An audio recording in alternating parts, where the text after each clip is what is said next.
राजनीति विज्ञान के मूल आधार अर्थात वो कौन से बेसिक फंडामेंटल्स हैं जिसके ऊपर राजनीति विज्ञान टिकी हुई है।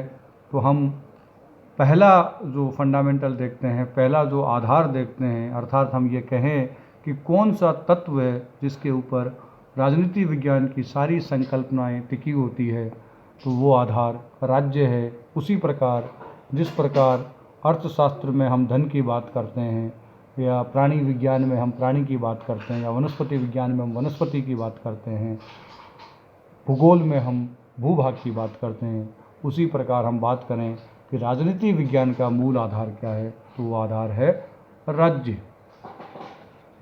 अब हम बात करेंगे कि राज्य क्या है, यानी कौन सी संरचना को हम राज्य कहेंगे, अर्थात वो कौन कौन से मौलिक तत्व है जो किसी संरचना को राज्य बनाते हैं। तो प्रमुख रूप से 4 संरचनाएं होती है, 4 तत्व होते हैं, जो तत्व मिलकर किसी निकाय को राज्य का रूप देते हैं। तो वो तत्व हैं, पहला जनसंख्या, दूसरा निश्चित भूभाग, और तीसरा सरकार, और चौथा संप्रभुता।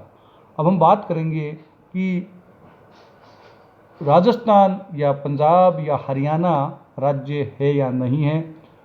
तो हम देखेंगे कि जनसंख्या इन इकाइयों के पास है, निश्चित भूभाग इन इकाइयों के पास है, सरकार इन इकाइयों के पास है, लेकिन जो चौथा तत्व है संप्रभुता, वह इन इकाइयों के पास नहीं है। तो वो किस इकाई के पास हैं, तो हम देखेंगे कि संप्रभुता जो तत्व है, जनसंख्या निश्चित भूभाग, वो सरकार के सहित, तो वो भारत में स्थित है, वो नेपाल में स्थित है, वो चीन में स्थित है, वो श्रीलंका में स्थित है। इसका मतलब भारत एक राज्य है। तो राजस्थान पंजाब हरियाणा गुजरात क्या है, तो राजस्थान पंजाब हरियाणा गुजरात प्रांत है। तो लाजिमी है कि यह सवाल उठेगा कि फिर इन्हें राज्य क्यों कहा गया है। तो इसका सीधा सा उत्तर यह है कि भारत एक संघात्मक शासन प्रणाली वाला देश है, और संघात्मक शासन प्रणाली में इकाइयों को इस परंपरा को देखते हुए कि इकाइयों को राज्य कहा जाता है, क्योंकि अमेरिका का जो गठन हुआ था तो विभिन्न राज्यों से मिलकर एक अमेरिका का गठन हुआ था। इसलिए अमेरिका के बनने के बाद भी उन प्रांतों को राज्य कहा है, यूनाइटेड स्टेट्स ऑफ अमेरिका। तो भारत ने भी अपनी उसी परंपरा को, संघात्मक शासन की परंपरा को पालन करते हुए उसे राज्य कहा है, जबकि वो राज्य नहीं है। राज्य के प्रकार, तो राज्य के 2 प्रकार होंगे। राज्य के पहले प्रकार में लोक कल्याणकारी राज्य, अर्थात राज्य का उद्देश्य है जन कल्याण करना।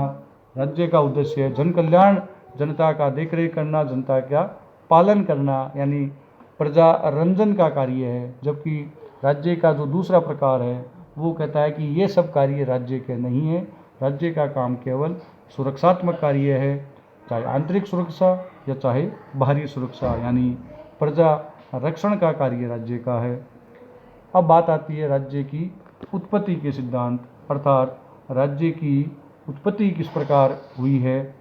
तो प्राचीन काल से शासकों के द्वारा, राजाओं के द्वारा और विभिन्न विद्वानों के द्वारा इस बात को कहा गया कि राजा ईश्वर का अवतार है, या ईश्वर ने धरती पे राजा को भेजा है शासन करने के लिए।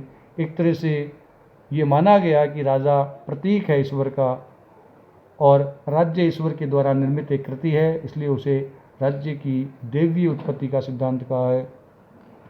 दूसरी थियरी यह कहती है कि नहीं, ऐसा नहीं है। राजा वह पहला व्यक्ति है जिसने अपनी ताकत के बल पे, शक्ति के बल पे अन्य कमज़ोर लोगों को अपना गुलाम बनाया और उसके ऊपर शासन किया, और एक भूभाग को घेरते हुए कहा कि मैं इसका शासक हूँ।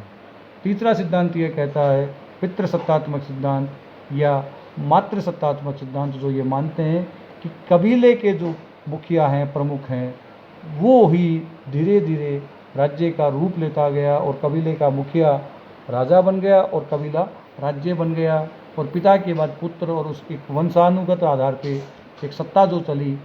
और इसी प्रकार जहाँ मातृसत्तात्मक व्यवस्था है वहाँ माता की सत्ता चली, और एक नवीन संगठन बना जिसे राज्य कहा गया।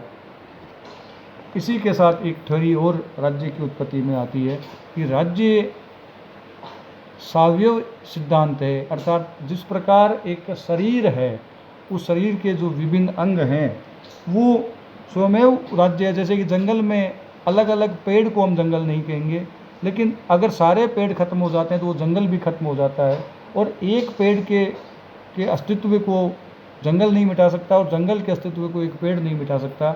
उसी प्रकार शरीर के एक अंग और शरीर के साथ जैसा संबंध है, वैसा ही नागरिकों और राज्य का संबंध है। और आधुनिक जो एक सिद्धांत है वो है सामाजिक समझौते का सिद्धांत, जो ये कहता है कि राज्य के नागरिकों ने मिलकर अपने हित में एक समझौता किया और राज्य और राजा का निर्माण किया, जिसमें प्रमुख रूप से हॉब्स, लॉक और रूसो विद्वान ये कहते हैं कि राज्य का अस्तित्व है एक समझौते का परिणाम है, अर्थात जनता ने और शासक ने मिलकर एक समझौता किया और राज्य का उदय हुआ। धन्यवाद।